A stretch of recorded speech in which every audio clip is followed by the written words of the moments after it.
Ah, beautiful, large, live oaks. They certainly add to the character of this property as well as the home. Hi, I'm Gary Allen. We welcome you to another project. Now, with all this shade that these oaks provide, it will have every determination on the plant types and varieties we use today on the designer's landscape.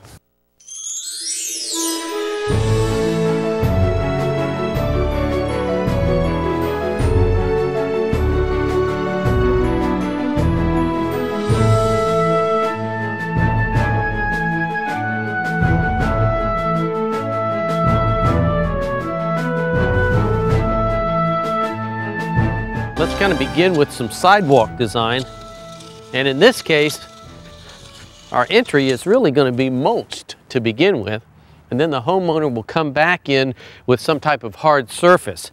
And I'm trying to do two things, and that is to create a path or walkway from the driveway where we are here that'll go to the front, and also to an additional parking area from front and center of the house that will go to the front step. Friends, we just had our bobcat really come and go, but this was very low in here. We added much needed dirt to bring this up. We kind of took from some of the high areas, scraped it back and filled in here on the other side of the driveway as well, dumping, and then we had the guys spread that out. Getting your grade set is naturally the first place to begin. Then making sure your flow and water, that you eliminate any problems, then you can come in and start building your line. So basically, as we bring you across the property, we'll show you a couple of the interesting characteristics. Now, we already mentioned the trees, these big oaks that are so beautiful, and really they have a theme here in the whole neighborhood. As a matter of fact, there's a few areas or sections that have sunlight, but you see this is kind of dappled in here, so part sun plants and shade plants is kind of what we have to aim for or require. The homeowner has really separated the house here from the front by placing this wall in, and then creating kind of a courtyard side area, and we'll go in there in a little bit. Basically, I want to try to draw my outside line for where our mulched area or walkway is going to come out and touch our parking area. So we'll have a little, end up with a gravel section there. I'll fine tune this. Hopefully from up top, we also have a little landscape plan. You can see how this is going to shape up. What we'll do too is figure out where grass is going to go and how these bed lines will flow by making use of this big established tree here. What do you say we enter now the courtyard area? Then I'll come back, we'll review the plan and kind of get really lay out some bed patterns. Now, I begin by drawing my little turf line here, bed on this side and grass over here. The reason I'm going to end this at the column is we'll let grass come in through the entrance for the guys to do the maintenance and make that simple. So I'm going to begin off this column and kind of finish a big bowl effect. In other words, where I have a corner, I will kind of knock it off or kill it, let's call it, with a curve. Now, a long narrow stretch here. I want to build a little focal point off the patio, off the kitchen, off some of the living area. And so I need to come way out with a big thumb bed, I call it. A big circular pattern. Then I come back toward the fence, really smoothing off that corner back there. If you look at the plan, this will kind of give you a basic guideline of close to the steps here and around some of these existing trees, how we'll come down and again take our corners and our squares off of this courtyard by leaving the turf grass in these big round circular patterns. Now let's go to the front stoop. From an upward view, maybe the bed lines there will give you a good perspective of some movement.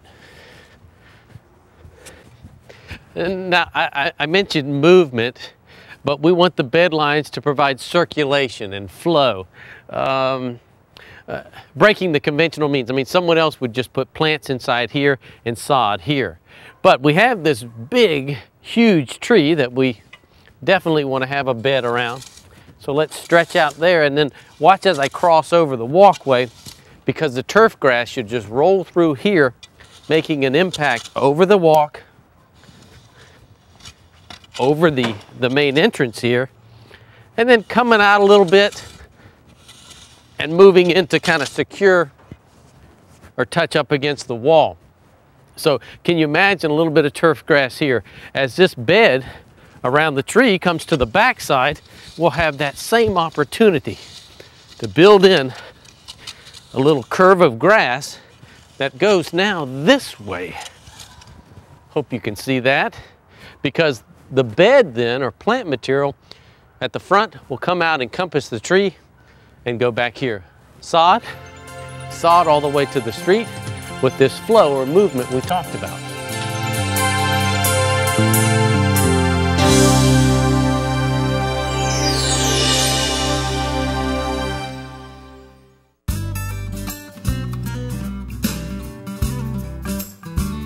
Well, as we mentioned, the shade is going to be one of those things we have to really account for here. So these are just a few of the plant varieties that we'll be using today. The cast iron plant, which grows in very, very dark or dense shade. And a new plant for us, Mahonia bealii. I don't think we've shared this with you before. It is in the Nandina family, has kind of a sharp or prickly leaf to it, so we'll use it close to the house. It's a clumper, so it grows upright. But look at these beautiful yellow flowers. They turn into a bluish gray berry. That's really very attractive for the home. Up near the entryway and by the wall, those should look good. Coming on down the line, some super green giant, the giant border grass, and our Aztec grass, and a fashion azalea. Yes, azaleas in the part sun condition will do fine. These have gone through a little bit of winter tip burn, and so we'll have to see. Getting them in the ground is going to be a good thing. Fashion has a kind of a shrimp color or a coral color bloom several times a year, and as I look at these buds, some of them are faring not so well because the buds are set, but plenty of other green buds, so we look forward to them blooming. Oh, also some Clayera, the bronze beauty. I love that plant. And finally, one that we're introducing because of the amount of shade we have here, or part sun, is this Arborvitae fern. Doesn't get much taller than this, but what a lovely little bit of fall color. And we look forward to these just getting full and dense as we place them probably under some of the oak trees where we have even heavier shade. We also have some East Palatka hollies. So we'll get our plants in the right place. We'll set our trees up first and kind of talk about that. Our sod will come later. 15-gallon East Palatka hollies are our tree of choice. My goal here for this one is to set it up on the void between the two windows here and see how that looks. We'll turn him around and get the best way shaped toward you. That's not it. That's not it. That's the back. Every tree and plant has a front and a back, but I like the red berries of the holly. This is a beautiful little patio tree that does the job, filling the void. Even the one Dan set up over there, it starts to make the wall even look better. Lower plants underneath is all we need. It didn't take us long to figure out where we were going to place the Arborvitae fern. And underneath here, it's really interesting because the same texture I find with this wild Boston fern and even the resurrection fern growing up in these trees. All of them have it. And when it does rain, it just comes to life. But a very similar texture. So we've used them under the tree and pushing back this way to kind of draw that little question mark or that hook and to bring us over one side of the walk. We've set up Aztec to make our motion here across the entrance. And one thing I noticed, we kind of reposition things, but this plant is taller than this particular variety, so I'm going to switch them. Use our taller ones on the inside and kind of taper down with lower varieties, or a lower specimen, let's call it, in this area. The fashion azalea we've used inside here underneath the holly tree. So we'll have a splash of color here and on another couple areas there. The tree looks good from up there, doesn't it? Clayera on that side. And look at the Mahonia bealii. I think from up top, an elevated view, you really get to see the fullness and the real presentation, the value that these plants attribute. We've done our little balancing act here with the Mahonia bealii. and we can let them kind of go up. We've really encompassed or kind of enclosed the step and entrance, and that looks good. The Aztec kind of starts and stops right here. And again, some of the fashion azalea. A cluster blooming, a cluster here, and then some over in the corner. Even the clay era we've used underneath here by the walk to kind of both sides of the gate. I love this plant, but the particular color, the color of the wall and the color of the foliage and the glossy texture that it has, it's really beautiful. Excellent. I guess these are ready to go in the ground.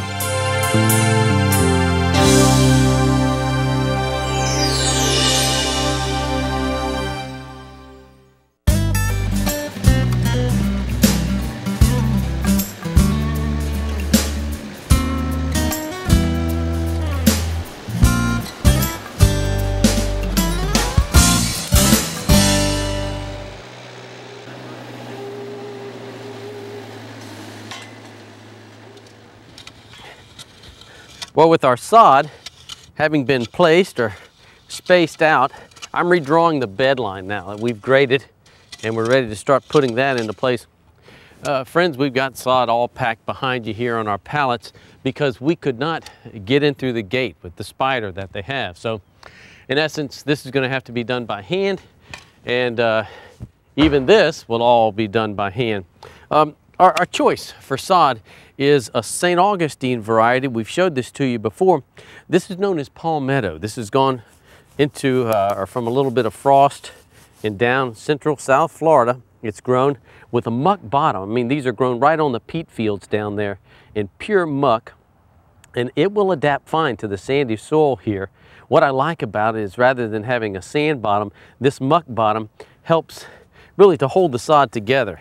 I mean, you can grab a piece by your pincher here and it'll hold itself right into shape or in place.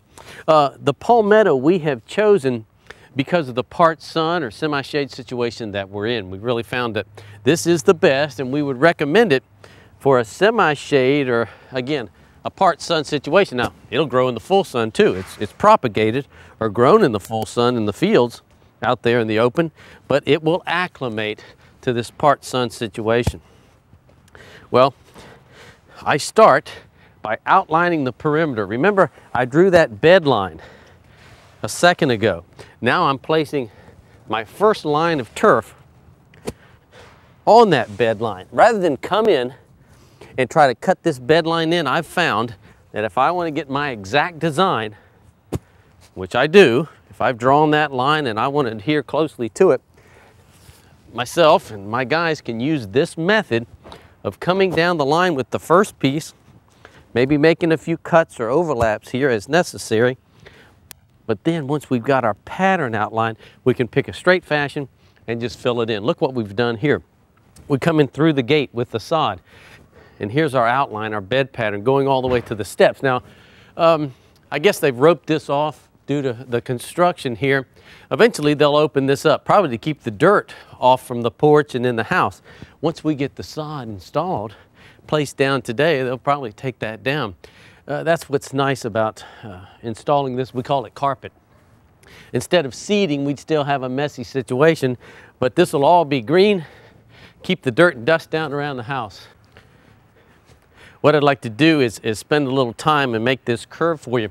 Between the two steps, we've placed some of the Mahonia bealii with some of the Aztec grass, kind of to link these two steps. And friends, grading is very critical and important. I mean, we had Bobcat Eddie in here getting everything positioned for us, but what I find is that really what is necessary is some additional hand grading to fine tune and get every little hump and bump and rock and pebble out.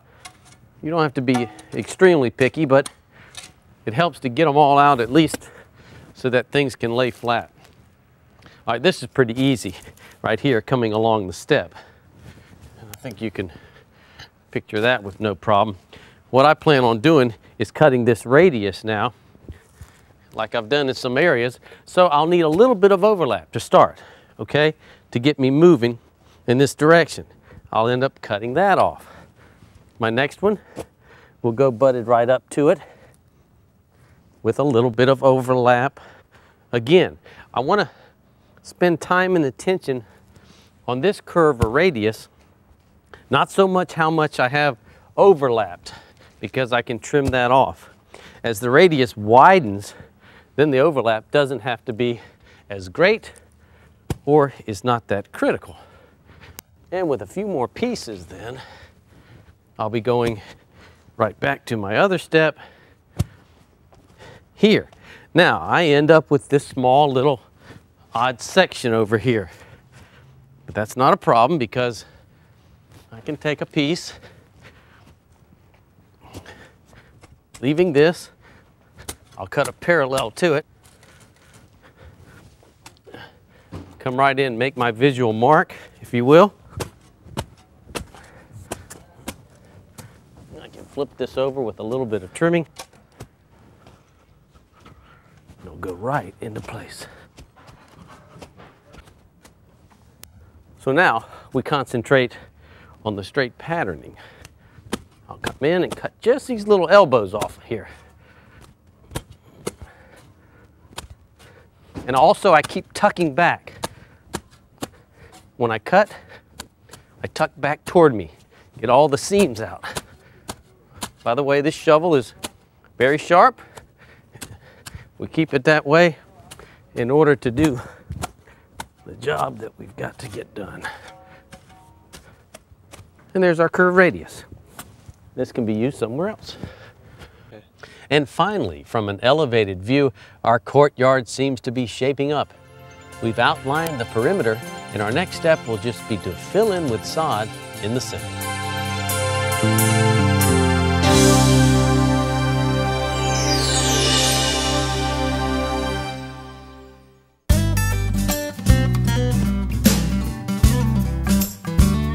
I wanted to bring you around to a part of the home that we really didn't get to talk about or show you, but where the detached garage is here, a walkway up to the back porch or the side courtyard. This presented another little courtyard setting, and so we placed a holly tree in here with some low maintenance plants and left a mulched walkway or pathway for trafficking. If you were to take this specimen and light it at night, it could be enjoyed from the windows inside. That would be a real special highlight. Also, with our curve and grass coming up here, this is a point of entry and exit for the homeowners or visitors, even for service to get in here and mow, let's say, or clip or prune. We do have this courtyard appearance, yet we've left it really open here for activity, for the kids to kick or play ball or whatever. And so that's nice. Here's the point, is we use large radiuses, easy to mow curves that'll make the maintenance of the turf grass easier every time you mow. Now, we, because of limited budget, we don't have plants all tucked in behind you there, but they can be added with time. You don't have to do everything at once. What do you think of our new healthy lawn that's been installed? Quite attractive, isn't it? When we go back and reflect on the area we had here to landscape, well, anything would look better than just the dirt we had, right? But take a look at the design. We had a big rectangle, a fenced-in backyard, but now with the curves, we've added interest, appeal, and again, easy to mow flowing lines. The grass goes through the gate, so will I. You know, it's always fun to go back and reflect on the way things have happened. I know sometimes it seems like we go so fast, but placing the holly trees in here for some height along the wall. When I think back and even we review, when we were grading, yeah, we had to get that grade set properly from the beginning, but all this was nothing but dirt.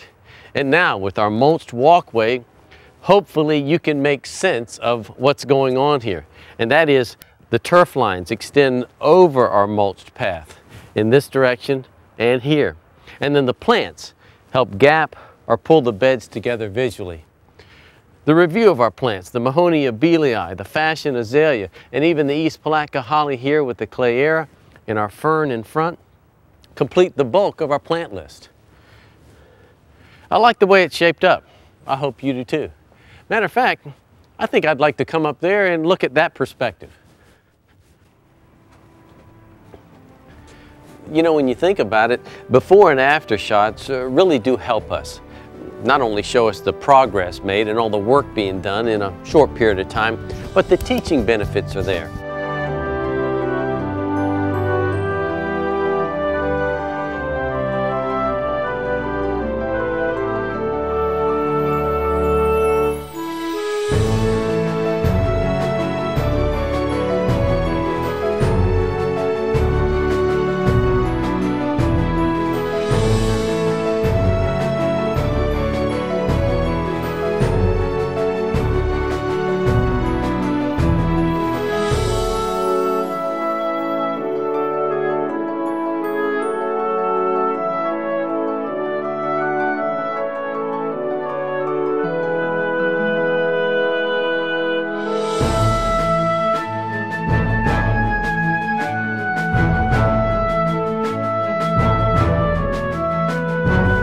We really do thank you for spending time with us today. Here's something to keep in mind. When it comes to landscape design ideas, we're all in this together. I'm Gary Allen. I'll see you.